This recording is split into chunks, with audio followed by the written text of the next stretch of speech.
20번입니다.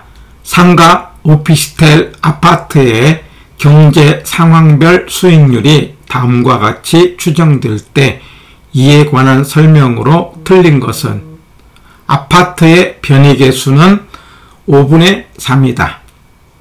2. 기대 수익률은 상가 가장 높고 아파트가 가장 낮다. 3. 투자 위험은 추정 수익률의 분포, 즉 분산이나 표준 편차로 측정한다. 4. 투자 위험은 아파트가 가장 낮고 상가가 가장 높다. 5. 평균 분산 지배 원리를 기준으로 볼 때 상가가 아파트를 지배한다. 약간 난이도가 있는 지문이어서 1분 정도 생각을 해 봅니다.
(20번의) 정답은 5번입니다.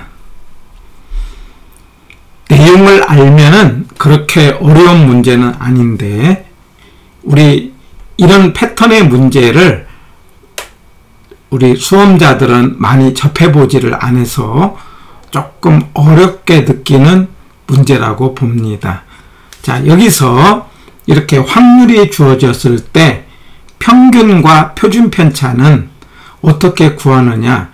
원래는 호황일 때 50%, 0.5 그러면 50%라는 거죠.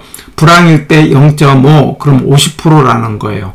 그럴 때 상가가 16%, 그 다음에 6% 이렇게 말할 수 있는데 퍼센트라고 한다면은요. 그러면은 이거 계산할 때 어떻게 할 거냐라고 하면은요. 0.5일 때는 2개를 더해서 2로 나눈 거예요. 그래서 16에다가 6을 더하면은 22죠. 그러니까 평균은 10일이 되는 거예요. 평균은 10일. 22 나누기 2 해갖고는요. 그 다음에 오피스텔은 12와 4를 더하면은 16이 되고 16이 되를 나누면 8이 됩니다. 그래서 오피스텔의 평균은 8이 되는 거고 아파트는 8에다가 2를 더하니까 10이 되고 나누면 5가 되는 거죠. 그래서 상가의 수익은 11%, 오피스텔의 수익은 8%, 아파트의 수익은 5% 이렇게 말할 수 있어요. 그래서 우리가 수익 그러면 가중평균이고 가중평균은 곱해서 더한다. 원래 계산은 0.5 곱하기 6 더하기 0.5 곱하기 16 이렇게 해야 되는 거죠. 그런데 0.5, 0.5, 50%일 때는 이제 2를 더해서 2로 나눈 거다. 자, 그런데 여기서 또 하나 중요한 게 표준 편차는, 표준 편차라는 게 뭡니까? 평균과 그 다음에 그 결과의 변동이에요. 변동. 평균이 여기 11이라고 하면은 이것하고 그 다음에 6의 차, 그럼 5가 되죠. 5. 11과 16의 차 5죠. 5가 평균이 되는 거예요. 표준 편차죠. 변동. 표준 편차가 5입니다. 그 다음에 오피스텔의 표준 편차는 8에서 저기 4. 그러니까 이게 4가 표준 편차가 되는 거예요. 8하고 12의 차이도 4가 되는 거 아닙니까? 이게 4가 표준 편차입니다. 마찬가지로 아파트도 5하고 2의 차 3이죠. 3. 5하고 8의 차 3이죠. 그러니까 말하자면 상가의 표준 편차는 5, 오피스텔의 표준 편차는 4, 아파트의 편차는 3 이렇게 말할 수 있어요. 그러면 이제 결론적으로 2번을 먼저 보면은 수익률은 상가 가장 높고 아파트가 가장 낮다 이렇게 말할 수 있고 맞습니다. 그 다음에 투자 위험은 분산이나 편차로 측정한다. 맞는 질문이죠. 예. 그런데 위험을 봤더니 아파트가 가장 낮고 상가 가장 높다 말할 수 있어요. 자, 그런데 이렇게 위험과 수익이 비례 관계가 됐을 때 말하자면 아파트는 위험도 낮고 수익도 낮아요. 상가는 수익이 높고 위험도 높아요. 이렇게 될 때는 지배 관계가 생기지 않습니다. 여기서 평균 분산 지배 원리라는 것은 평균은 수익을 말하는 것이죠. 분산은 위험을 말하는 거죠. 그래서 평균은 큰 쪽으로, 분산은 작은 쪽으로 가는데 지배 원리라는 것은 수익이 같을 때는 위험이 낮은 쪽으로, 위험이 같을 때는 수익이 높은 쪽으로 가는 거죠. 그러니까 수익이 같을 때는 위험이 낮은 물건이 높은 물건을 지배한다 이렇게 말하는 거고, 만약에 위험이 같을 때는 수익이 높은 물건이 낮은 물건을 지배한다 이렇게 말할 수가 있어요.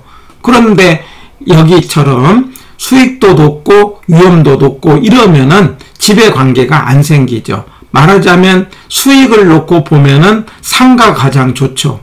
그런데 위험을 놓고 볼 때는 아파트가 가장 좋죠. 이럴 때는 지배 관계가 생기지 않는다 이 말이에요. 그래서 지배한다 이 말 5번이 틀렸고, 그렇게 지배 관계가 생기지 않을 때 이제 활용하는 게 변이계수죠. 변이계수 변포기 하자고 그랬죠. 위에가 뭡니까? 표준 편차, 밑에가 기대 수익률 아닙니까? 그런데 여기 주어진 값으로 표준 편차는 얼마를 주었어요? 아파트는 3을 주었잖아요.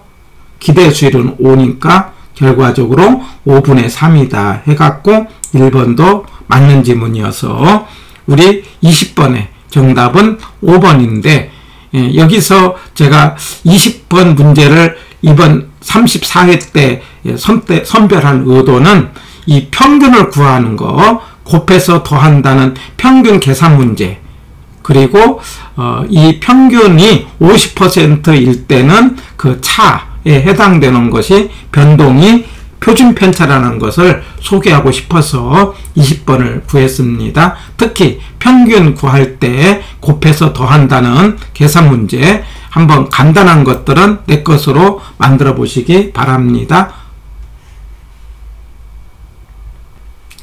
자, 20번에서 우리 기본적으로 알아야 될 평균, 위험, 변이계수, 상관계수 이 4개 용어 대단히 중요합니다. 우리가 1번의 수익률은 평균으로 한다는 것, 그리고 그 평균이 가중평균이라는 거죠. 기대값이라고도 하죠. 클수록 좋죠. 그때의 평균과 편차는 비례다. 말하자면 위험과 수익은 비례다. 위험이 클수록 수익도 커진다. 이런 관계. 그 다음에 중요한 가격과 수익은 반비례입니다. 대단히 중요해요. 만약에 가격이 높으면은 비싸게 사면은 수익이 떨어지는 거죠. 그래서 수익을 내려면은 물건을, 아파트를 싸게 사야 된다. 가격이 낮을 때 수익이 올라간다. 가격과 수익은 반비례. 그 다음에 위험과 가격도 반비례죠. 말하자면 위험이 크면은 사람들이 그런 물건 안 살려고 해서 가격이 떨어진다. 그래서 위험과 가격은 반비례. 대단히 중요하다는 것. 이 3개의 위험과 수익은 비례. 꼭 기억하고요. 그 다음에 위험 계산은 표준 편차를 제곱하면은 분산이 됩니다. 그리고 말로 나올 때는 기대 수익률의 변동 가능성. 자, 그런데 평균 분산 지배 원리로 아까 이야기했던 것처럼 지배 원리라는 건 수익이 같을 때는 위험이 낮은 물건이 높은 것으로 선제, 만약에 수익이 같을 때는 위험이 낮은 것이 높은 물건을 지배한다. 만약에 위험이 같을 때는 수익이 높은 물건이 낮은 물건을 지배한다. 이런 관계로 선택이 어려울 때 변이계수라는 걸 쓴다. 변이계수 대단히 중요하고요. 변표기 이렇게 기억합니다. 항상 절환할 때는 우회를 먼저 하자. 표준 편차를 기대 수익률로 나눠가지고 변이계수는 낮을수록 바람직하다. 그 다음에 상관계수. 상관계수는 유사성이에요. 기대 수익률의 움직임의 유사성인데 이거는 뭐 할 때 나오느냐? 분산 투자할 때. 그래서 상관계수는 마이너스 1에서 플러스 1의 숫자로 나타나는데 마이너스 1은 완전 제거죠. 플러스 1은 분산 효과가 없죠. 물론 이때 분산은 비체계적 위험만 분산할 수 있는 효과가 있는 거죠. 그래서 플러스 1일 때는 분산 효과가 없으면서 마이너스 1에 가까울수록 분산 효과가 크다. 이 개념 정리하시고 이거 3개 묶어서 제가 변상표다 해갖고 한번 암기해 보세요. 변이계수, 상관계수, 표준편차 3개의 관계. 변이계수는 말로는 단위당 위험도, 상관계수는 유사성, 그 다음에 표준편차는 변동 가능성. 이 3개 대단히 중요하다고 강조를 합니다.